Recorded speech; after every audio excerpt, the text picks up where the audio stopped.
Running our own business isn't easy, and it can be a tough gig for all of us at times, and only other business owners truly understand the challenges that we face. And on ScaleUp Radio, we aim to help make things just that little bit easier by interviewing guests who have been where you are now, regardless of where you are on the scale-up journey, and maybe facing some of the challenges that you are facing. And they offer their thoughts and advice on what has worked well for them, as well as what didn't, of course. And we've also combined many of these lessons into a practical scale-up handbook called the Entrepreneurial Scale-Up System. And there's details of this at the end of the episode. So welcome to ScaleUp Radio. Welcome to another episode of ScaleUp Radio, and I'm delighted to have Sam White joining me today. And Sam is the founder and global CEO of Stella Insurance. So Sam, welcome to ScaleUp Radio. Thank you for having me on. So Stella Insurance is a clue in the name, I guess, there, but what's that all about? What do you do? We actually are looking at redesigning financial services from a female perspective. So yes, it's insurance, and yes, we started with motor. Interestingly enough, out of Australia initially. Only been in the UK for the last 7 months, although I've had businesses in the UK over the last 20 odd years. But the big goal for the business is to redesign financial services and start to tackle some of the inherent gaps in policy wordings, etc., that we think are negatively affecting half the population. Okay, so I was going to ask you why do we need separate insurance, separate financial services aimed at women? So what are some of those things? Yeah, and look, I think the thing is with financial services is it's not been particularly bespoke, full stop. So I am sure there's lots of things that aren't covered that could be covered if you look at it from a different perspective. I think just because of the nature of the industry, it happens to be dominated by one particular type of demographic. It's a bit heavily weighted to that demographic. And, you know, from silly things like including cover for golf clubs in auto insurance policies in Australia to ideological challenges like repudiating claims if your property is damaged by somebody you know that we know will have a more negative impact on women, as they are much more likely to be a victim of domestic abuse and have their property damaged by a partner than men are. So there's all sorts of ways, both implicit and implied, specific changes that can have an impact on one group more than another. Right. Okay. And how long have you been running the business? Oh, so Stella launched in 2020. Okay. In July 2020, right bang smack in the middle of COVID. As a motor insurer, it was possibly the worst timing that you could go live. But we'd spent so much time building it up and getting certain things in place, funding and some media for equity, that we felt we just wanted to get the ship out of the harbour and deal with whatever we had to deal with from there. And I mean, is there anybody else that's doing it in the way that you're doing it, or have you completely got almost a blue ocean in terms of the insurance and financial service for women? So it's a really exciting area generally, and I think there are pockets of people doing specifics within the market. So there is a new startup doing fertility insurance, as an example, which is obviously very specific. I think the idea of creating a brand for women that they can kind of trust and back, that isn't just designing products from their perspective, but hopefully communicating to them and engaging with them in the places that they like to hang out, in the way that they like to be engaged with. That overall brand looking at more than just one product. I'm not aware of anybody else in the market doing that. Great. And what sort of stage have you got the business to in those nearly 3 years, I guess? Yeah, so insurance businesses tend to look at themselves in terms of premium written. So Stella wrote 3.5 million in premium in the first year, 7.5 in the second, and just shy of 19 million this year in the Australian market, and that's just in motor insurance. They'll be launching travel insurance product in October in Australia, and we launched a sort of not fully live, but we've been testing the market and the product in the UK since November. We should be launching the full direct campaign within the next few months in the UK market, but that's up to probably 7 million in premium already. And we've already started conversations on diversification of product lines, which is quite exciting. And I'm guessing even though you're positioned very squarely for women, it's insurance, I would imagine, is a very competitive market generally. And look, we like to say designed from a female perspective, but enjoyed by everybody. So right. We have male customers in Australia. Probably we're 75% female, 25% male. I find this quite lovely about the whole journey. We over-index with men with daughters, or we get a lot of messages from guys that were raised by single parent females and, are really behind what we're trying to do in terms of empowering and supporting women. So I think the brand appeals across the board. Yes, insurance, and it depends which type of insurance. You've got insurance like motor, which can be very highly commoditized. And then you get other types of insurance that's much more specific to a person's individual needs at that time, where that price becomes less of an issue, and product features and fit become much more important. Are there any? Well, maybe you could describe the business model, how the money works for those that aren't familiar with the insurance world, financial services world. Yeah, we offer a bit of a blended model. So insurance on a simple basis, you can be the person that takes the full risk. So they would call that a full stack insurer, or somebody like in the UK market, an Aviva Insurance or an AXA Insurance, where they have the balance sheet, they're underwriting the risk and they're paying out all of the claims. Then the next step removed from that is what's known as a managing general agent, and that's where they take the balance sheet from somebody like an Aviva or an AXA or a reinsurer. So they're paying the claims out, but everything else is handled by the MGA. So they're designing the pricing, the rating, managing all of the claims, distribution. They're just effectively renting somebody else's money.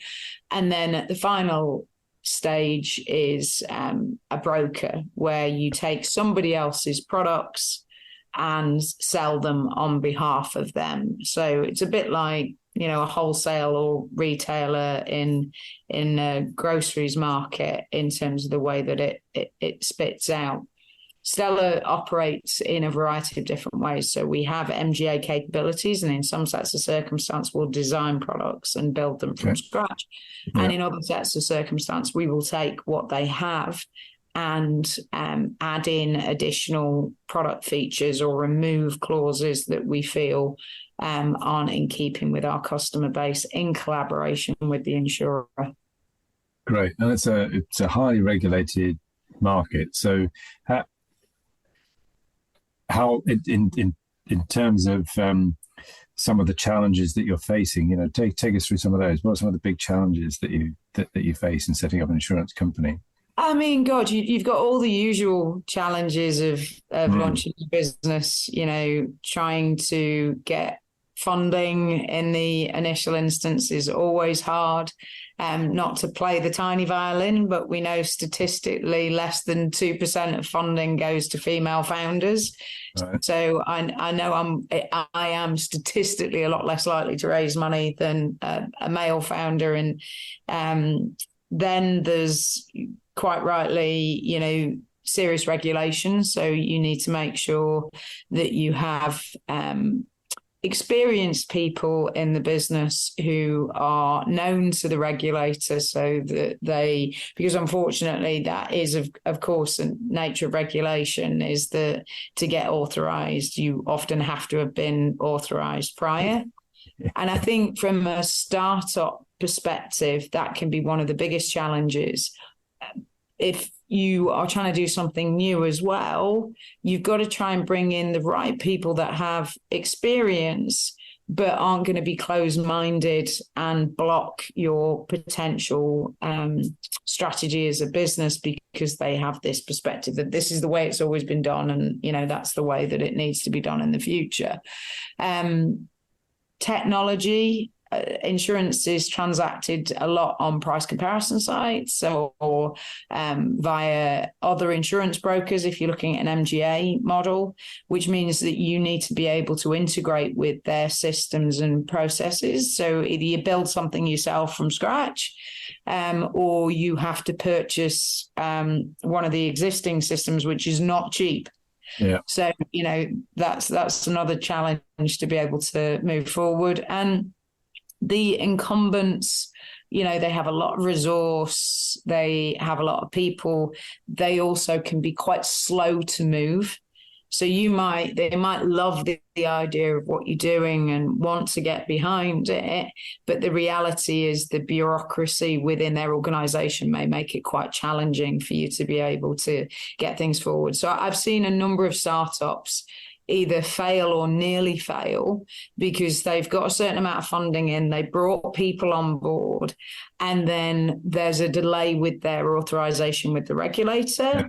Yeah. Or their capacity partner has said, yeah, we'll be ready to go live with you in August. And then it's not, ready till the January, and they're burning costs whilst they're waiting for that to come into play. So it is as with most things. And, I've set up a number of businesses in my 20 odd years.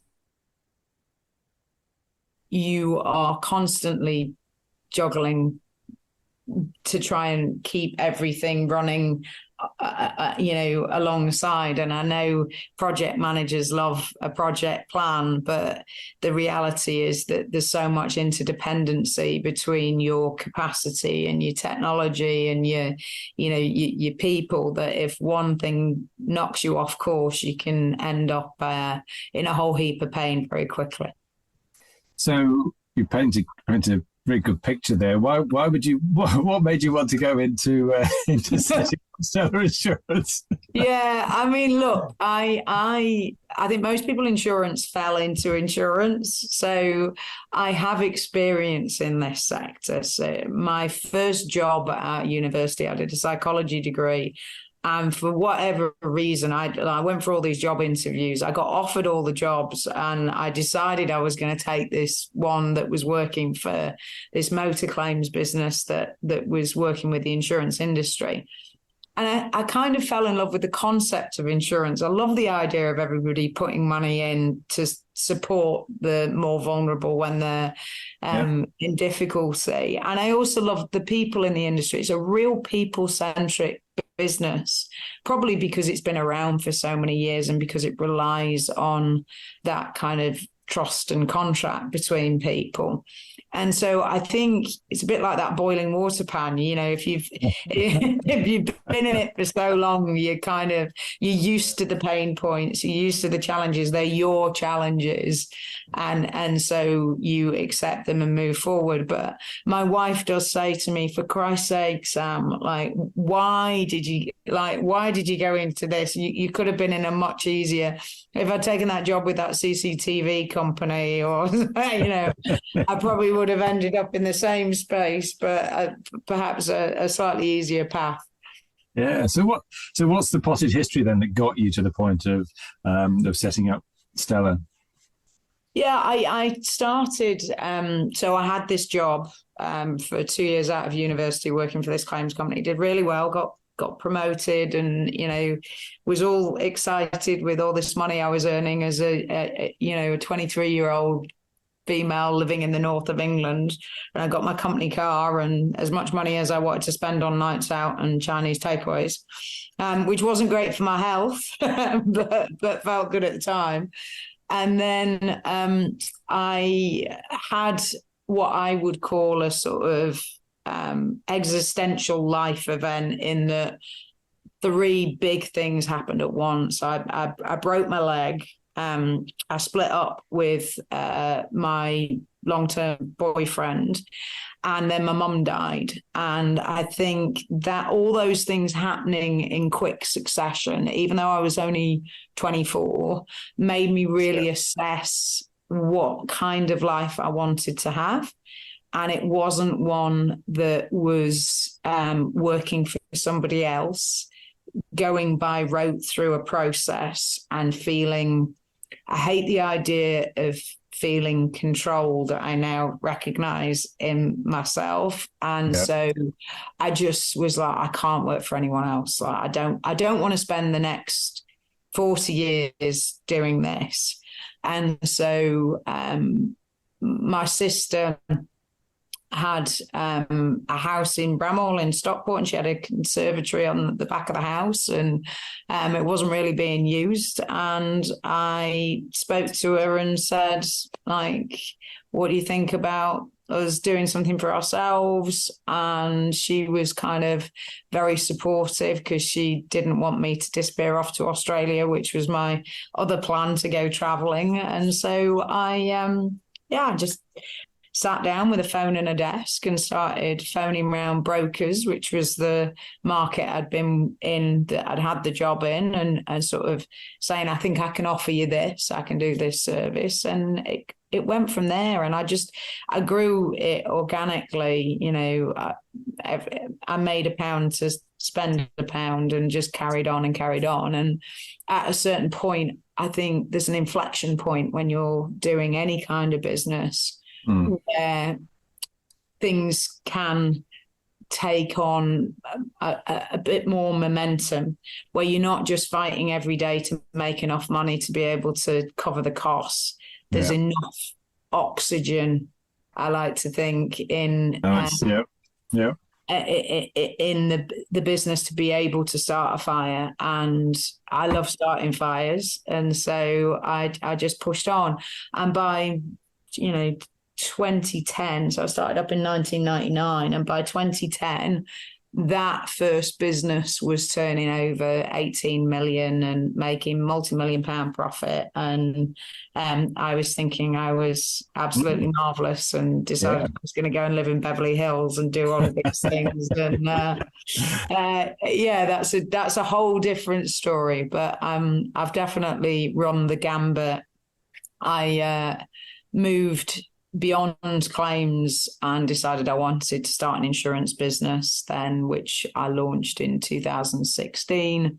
And that kind of led me to having more capital and more headspace, because I got a fully functional management team that started to really run with that in that business. And it gave me the flexibility to do the crazy thing and go over to Australia and start again from scratch with a blank sheet of paper.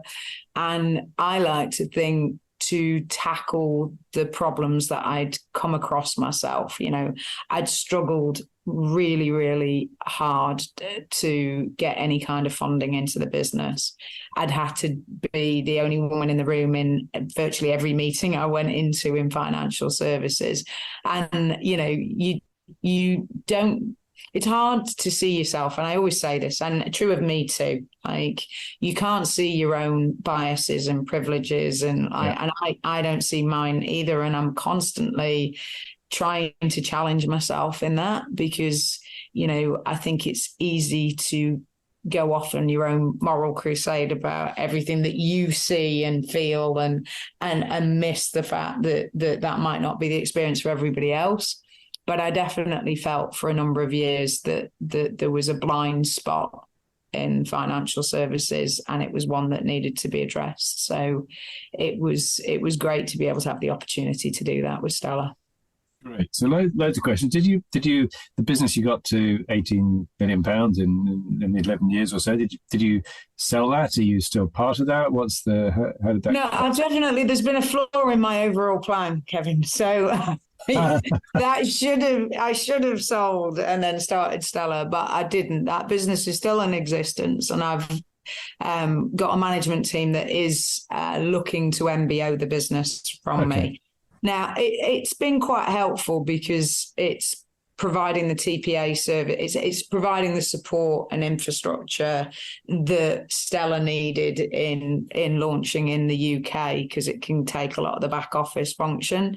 So in some ways, it's a good thing that I hadn't sold it already. But I think even at this age, I am learning new things every day, and I've not gone through the funding cycle before. So for the first time ever, I'm in a Series A fundraise for Stella, and, experiencing life through that lens and what the art of the possible is with, appropriate funding, as opposed to scaling up in the way that I've done before, which is bootstrapping and, just trying to create income wherever you can to be able to then push the business forward. And I think it's I'm very fortunate to have quite a unique perspective in that regard, that I've not had a sort of stream of cash to be able to build things. So I understand how to do that. But now to have the opportunity to really fully invest in the business in the right areas, I think is quite unique. Great. So what sort of things then do you think you've learned from having to bootstrap the business? What are you taking into the new business, the new way forward? So I believe completely in failing fast. Right. And I think one of the things about bootstrapping is you cannot afford to drag things out, because you haven't got the money to do it. So if you try something and it doesn't turn and it doesn't work, then you have to drop it very quickly and move on to the next thing. And I think sometimes founders can fall in love with their own ideas and their own, vision for the business. And if that is being funded by somebody externally, you can allow yourself the luxury of flogging a dead horse. Yeah. And I think that bootstrap mentality keeps you honest. I never look at anything as we'll just spend that money. I'm always thinking, but why? What's the return? How quickly will it return? And what are the things that we're going to use to judge whether it did what it was supposed to do? Which I think is probably sadly lacking in some of the startup community. Yeah. And I think it's something that is increasingly being looked at with, the interest rate rises, etc. I think the model's changing again, and people are having to start to think about these things quite differently. Yeah, money's getting much harder to get hold of. And there is that adage that in a way, money stifles the creativity, doesn't it? Mm-hmm. If you haven't got it, you have to find a way around it. If you want to achieve the same end goal, you've got to be creative and work with those constraints. I think it creates a level of psychological flexibility as well. So, I've had to partner with much bigger firms always to be able to get things done. So even with the claims business, I would partner with large law firms who required our services and get them to support on certain endeavors in order to be able to get, the people in and the stuff that you needed. And it makes you much more tolerant, I think. You know, I've never been able to have the arrogance or the hubris that sometimes I've seen other founders have, because I've always been the David against the Goliath.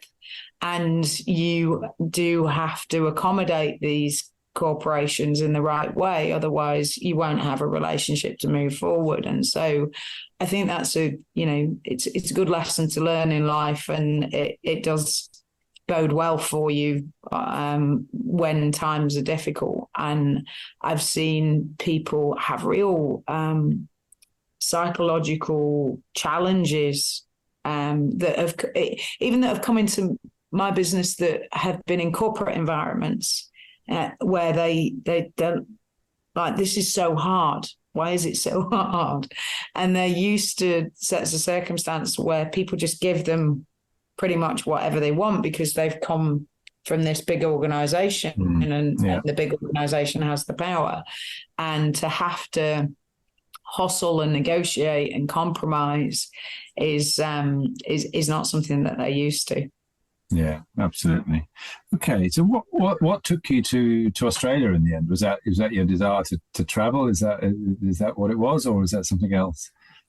Yeah, look, I have to be honest and say that business has to be fun for me. Like, we spend so much time at work, and I genuinely love what I do. And sometimes it's really, really hard, but I can put up with it being really, really hard as long as it's fun. Yeah. And I actually went over to Australia on a bit of a whim. There was logic and strategy to it. I had somebody came into my office and that I'd worked with previously and said, Sam, Australia is amazing. It's like we were in the UK 10 years earlier, loads of opportunities. You should check it out. And I thought, quite like the idea of that. I've been over to Australia on holiday a couple of times, quite like the country, was intrigued. And then at the same time, one of my closest friends had fallen in love with a Scotsman she'd met him over the Christmas period and they'd had this wild romance. And he actually lived in Sydney and he'd gone back. And she was debating whether it was worth kind of the long distance element to it or whether she was going to chuck in the towel. And she's a fabulous human being and she wasn't the sort of person that got romantically entangled like this. And I'd met him as well for a couple of hours when he'd been over, and I thought he was a pretty fabulous human too. And so I just said, you know what? Screw it. Let's both see where this takes us. You come with me, you can help me, because she had some experience in operations and PR and so forth. So I knew she could kind of wing woman me. And she had this goal with this guy. So we just booked a 3-week trip with the kind of, we'll see where we get to. And it was a fabulous 3 weeks, loads of fun, but also everybody that I met, the meetings went really well. They were really supportive. They were really positive. And I ended up doing a couple of deals in that first trip that created income that went back into the business. So we kind of ran it from the UK, and it was like, okay, yeah, there's definitely something here. Great. So you've got your friend running it in Australia. Is she still out there? And you're no. It worked out with the guy. He came back to the UK. But for Stella, that kind of came into play a couple of years later, and I hired an Australian lady, Renee Cosgrave, who actually, ironically, is moving over to the UK to help continue the growth of the business next year. And we've hired somebody else to replace her in Australia. So she's bringing her whole family back over with her. Oh. Lizzie was just for that trip and to get her man. And then, we went back to the usual friendship. Brilliant. Good. So Let's explore then. So what with the experience of having set up a couple of businesses beforehand and bootstrapping and all of those good things, let's pick a couple of things in. When you were putting Stella together and the ideas for Stella, take us through some of your thinking around the strategy, the strategic thinking that you put into it that you might have learned from the other businesses. Yeah, I mean, I think that the first thing for us with Stella was, I think there's an opportunity here, but is that just in my head or is it experienced by others? So I kind of, in order for the business to have any chance of getting live, for me, three things needed to be true. So I needed to have an insurance partner that also believed in that thesis, that women were underserved by insurance and we could fill that gap, because we would, of course, be trading on their balance sheet. For the Australian market, I knew I needed a media partner because brand is incredibly important there, more so than in the UK, and they spend an awful lot of money on it. And so just bootstrapping and trying to get live and sell policies wouldn't have worked. So I needed something to fill that gap. And for me, for that set of circumstance, I needed to have somebody else come alongside me from an investment viewpoint, because I needed to believe that the proposition was good enough that somebody else would also put their money in. Happy to put mine in, but I wanted somebody to come alongside. And those three things all came about, I won't say easily, because nothing ever is easy, but it was easier than a lot of experiences that I'd had in the UK. I mean, certainly from a funding viewpoint, the first person that I sat down with and explained the plan to ripped my arm off and agreed to invest. And yes, we went through the process, but it happened. And, you know, I hadn't had any funding from banks or anybody else in the UK in, 17 years at that point. So it was kind of like, yeah, okay, this is right.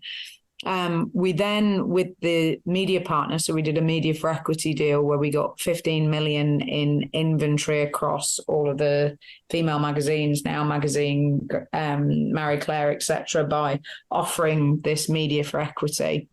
Yeah. They then did a load of research with women for us as to how they felt about insurance generally and what they thought could be better. And of course, that turned out that the thesis was correct, and that there was lots of stuff that they weren't enjoying about the process or the experience. So we were like, okay. And of course, with any scale-up business, all of your assumptions will go to hell the minute that you go live. And so, yes, the funding was there and the paper was there, but we assumed that this media for equity deal was going to automatically produce all of these insurance policies, and it did not. And so we were then left in a situation where we'd got all this inventory, but it wasn't driving the sales and this expectation on numbers. And so we had to pivot. Now, my experience in previous businesses trading with price comparison sites, I knew how to manage that side of things. And so we quickly onboarded a price comparison site that gave us scale to start with, and then worked out how we could transition away from them and balance that out. So first year we were probably 95% price comparison, and we're now 60% direct, because we just interplayed that with above the line advertising, and we're just very strategic and tactical about what we did where and how we managed the sort of broad scope of what we had available to us.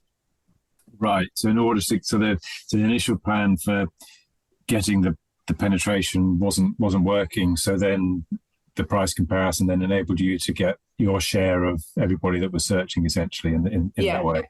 And then from that, you've then been able to go a bit more direct, and presumably the margins are better when you go direct than via a price comparison site. There's just lots of benefits to going direct. I mean, we've got a lower acquisition cost now on that basis. That's not always the case, but it's stickier business. The loss ratio experience tends to be better for the insurers. And so it's generally considered to be a better quality of business. I have no issue at all with price comparison site business generally. I think it's a necessary evil as part of the insurance landscape, but you just want to make sure that you're not completely dependent on it and that there are other options for you. So you mentioned customer acquisition costs and things. What are some of the key metrics that you judge your success by? Yeah, I mean, obviously customer acquisition, premium written. So, how much revenue, and then income in terms of commission that you would make off the back of that. Loss ratios for the insurers are keenly tracked, which are usually in the early days, you'll know whether you are doing a good or a bad job based on your frequencies of claims. Mm-hmm. You won't have a full loss ratio picture for quite some time of starting a new business endeavor with insurance, but you'll be able to track quite quickly whether the business you're writing is poor business that needs improving upon. Brand awareness, it was a new one for me because I'd not had a direct brand before, but that sort of brand resonance piece, we started tracking probably 12 months after launch of the business. Yeah, I mean, there's so many different dashboards depending on, which lens you look through. I think the important thing for me is having the right people in the business controlling the elements that they are responsible for, and having some high level simple metrics that you understand as the business owner and CEO that you can revert back to. They can keep all of their very complex KPI metrics, but you need to be looking at that top level. And for me, it's still the same simples that revenue, EBITDA, are the people that are providing me with capacity happy because their numbers are looking okay, and can I continue to grow and generate new business in this line of insurance products? Excellent, good. So you mentioned having the right people that are able to control their areas of the business, so enabling them to have ownership and behave in a way as you would want them to behave, right? Like proper business owners. How have you gone about managing to find the right people and motivate them in that way? Yeah, I mean, recruitment's got to be the hardest thing, isn't it? And I think I'm quite intuitive, but I also have learned over time to watch for early signs that there's a lack of alignment between you. And I think healthy psychology is the number one factor for high performance teams. And it's taken me a long time to really land on this. And I've gone against my own better judgment on a number of occasions. So when I was younger, I think my own imposter syndrome was, I was younger, I was female, I was an outsider to the industry. And so I felt that even though it was my business and I'd built it to that point and created value, that I needed these sensible, industry sorts to be able to almost manage me and the business. And I didn't always place complete value on the cultural or emotional alignment, because my view was, well, of course that they might not feel comfortable to me because they're different from me, and that's okay. Yeah. And I used to feel that was my strength, to be able to work with any different type of person, because I was mature enough to realize that we don't have to like each other in order to be able to do business or have that kind of connection. But I think I was completely wrong, because actually what happens is you look at sports teams or even, the army. If people don't have each other's backs and don't truly want success for each other, then all that you do is spend your time chasing your tail, that you're almost, you're trying to pull in this direction, but secretly they're trying to pull over here, and you end up stood still. And every bit of success that I've had over the 20 odd years has been because I've had people with me that are truly with me, and we are all pulling in the same direction for the same goal. And that involves really honest conversations with people, and being true to yourself. So I'm now not shy if something feels off. So one of the things that's an absolute no-no for me in a team is if something's bothering you with an individual, and we're all human, so there will be stuff that bothers you on a day-to-day basis, just as there is in your relationships with your wives or husbands or with your children. I can't believe they did X, Y, Z. Why do they always leave the top off the coffee? And that stuff will happen in businesses. Like, they're always leaving me to do the donkey work in this regard, or they threw me under the bus in this meeting. And where it goes horribly wrong is where people don't have the emotional maturity or the confidence to address that problem directly with the individual. And instead they go to a third party within the team to discuss this situation. It's so toxic. It's so disruptive to the business. And I now have like a zero tolerance policy. So someone comes to me and says, I'm worried about so-and-so because they have a problem with X person and this thing. That is like, for me, it's red flag, red flag. And I will immediately go to that person and say, you've got a problem with this person, you need to go directly to them. If it all falls apart and you feel that you need mediation, which the same for me as couple counselling or family counselling, if you're saying that we can't communicate with each other, we need some third-party intervention, then do it in a structured way with everybody in the same room together, but not in a back channel like dealing. And it sounds stupid, but that one thing it is like everything in terms of creating healthy dynamics. So it's essentially ensuring that people understand they must, but also that they're able to call each other out when things are not right. Yeah, absolutely. And that includes me.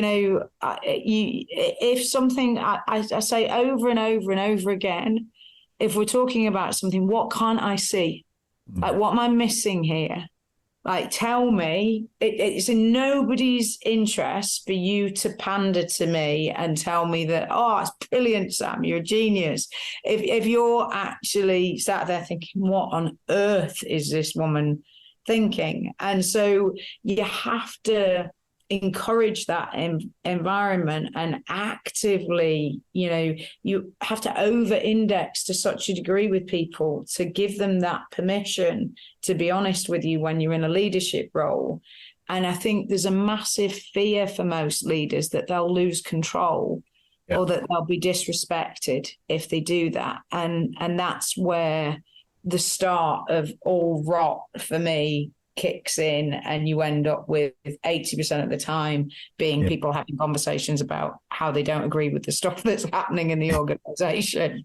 Yeah, and I guess it's almost self-fulfilling in some ways, because in the early stages of a business, you have to kind of direct people and tell people your view, because you've got to get off the ground. You haven't got much time possibly for debate, and maybe to a certain extent you've got to push that. Plus, a lot of founders are of the more dominant sort of personalities that do it. But as you say, if you want to get beyond a certain stage, you've got to encourage that open and honesty within the business, that psychological safety, as it's often referred to. I challenge even at the first stages, though. Right. Yeah. Like, do you want to do it all yourself? Like, the business in Australia was built by Renee. Like, I couldn't get back in the country. Yeah. Like, so once, we'd had the initial conversation, I actually flew her over to the UK. She actually moved in with me and my family for a week, and we flushed out. I didn't force her to. She was quite happy to. It wasn't kidnapping, but we flushed out all of our values and really kind of committed to this is what we're trying to achieve. But then the day-to-day decisions operationally, I'd be asleep. She's over there. I trusted her.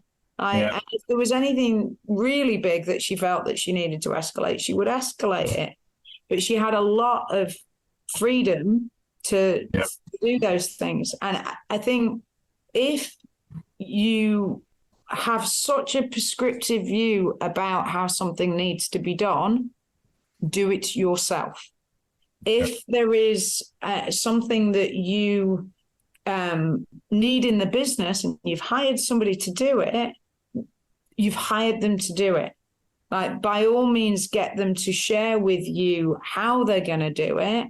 But if you start telling them how to do it, you totally disempower them and you actually bottleneck the business and you can't grow. When I look at how much my businesses in the UK have managed to achieve over the last 12 months with very, very, very tight resources, it has all been because they've had freedom and people have been able to do stuff without being kind of prescriptively managed.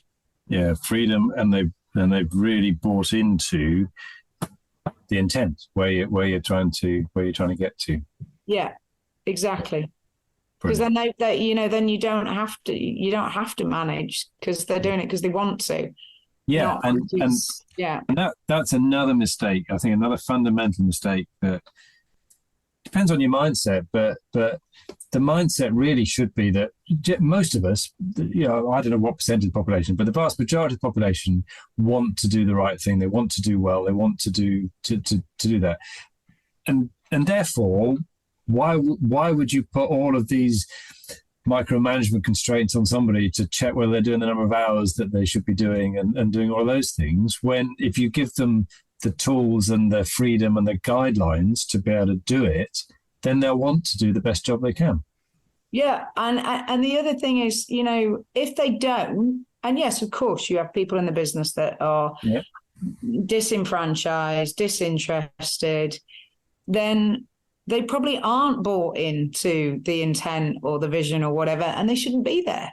Yeah. So when people are bought into your purpose and your goal, no matter what they've got going on in their life, and I've seen this time and time again, they will give it their all and be happy to do it, because they'll get a sense of joy out of it.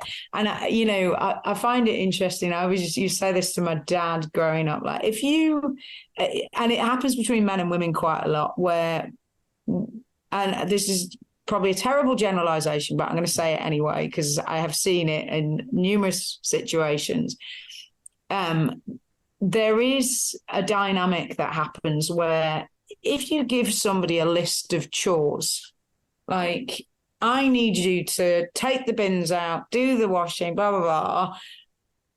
It's horrific and something that people push back against entirely.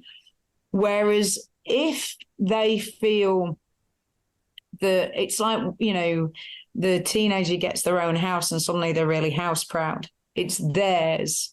It's their responsibility. It's their environment. Then it's not a chore. It's joy to be able to do it. But as soon as we feel that somebody else has told us that we must do this thing because they've got it on their list, it suddenly becomes really... Yeah. And it kind of goes back to something you said right at the beginning. You recognize that you didn't like to be controlled. And it's that empower, not control, that you want to try and do, isn't it? Brilliant. Really, really good. Thank you for that.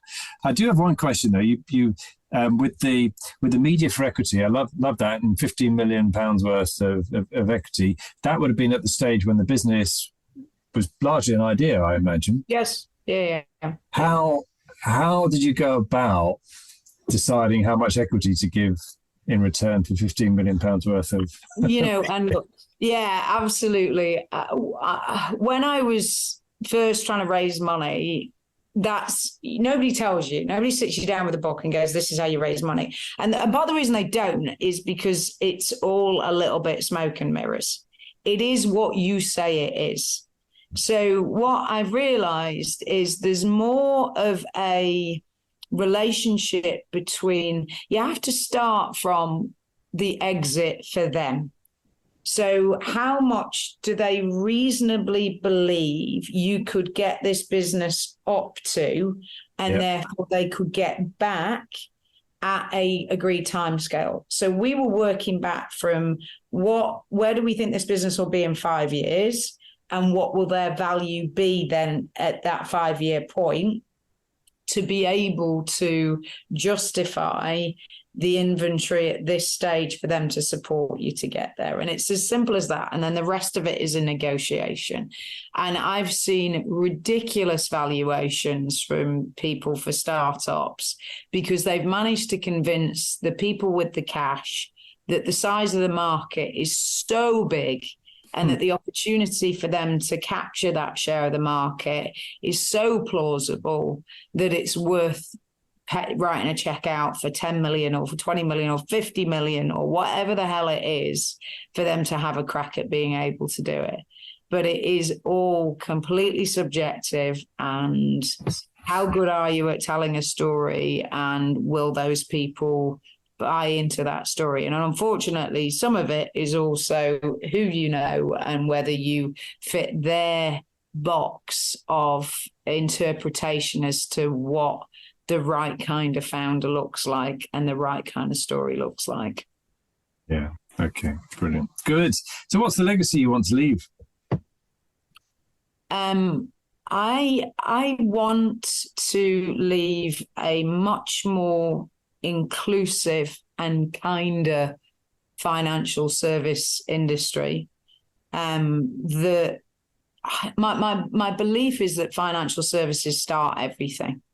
So the kinds of businesses that we have in existence today are a result of which businesses they have chosen to invest in.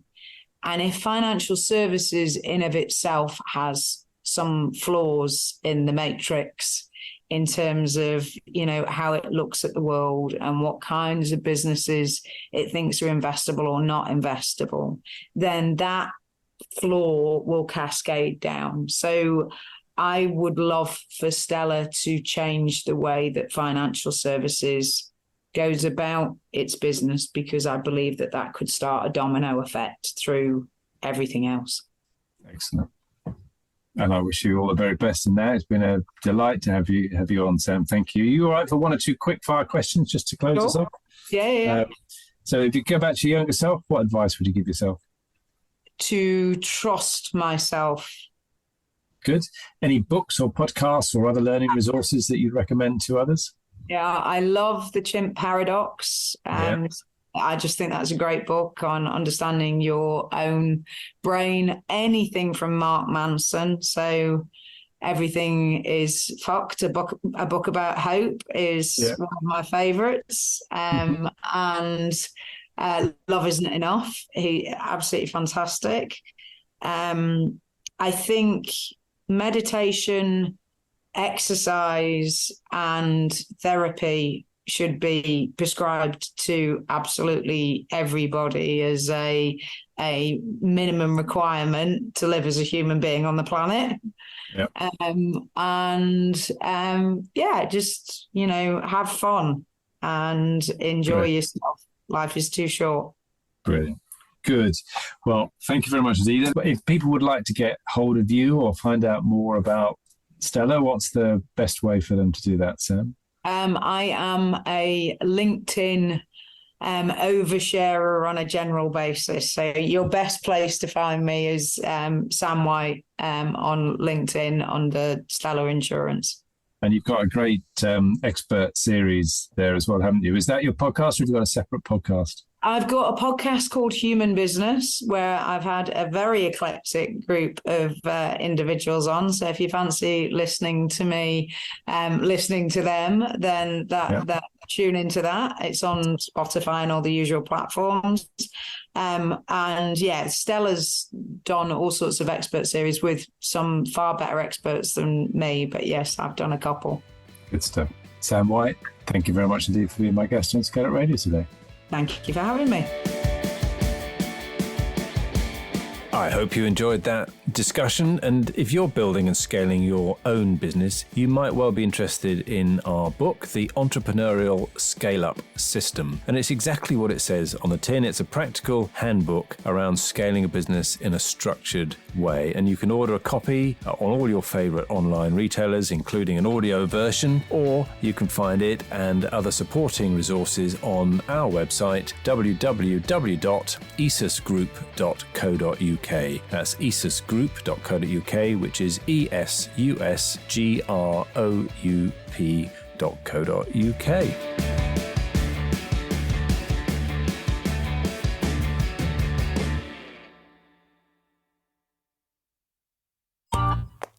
This has been a Monkey Pants Productions podcast.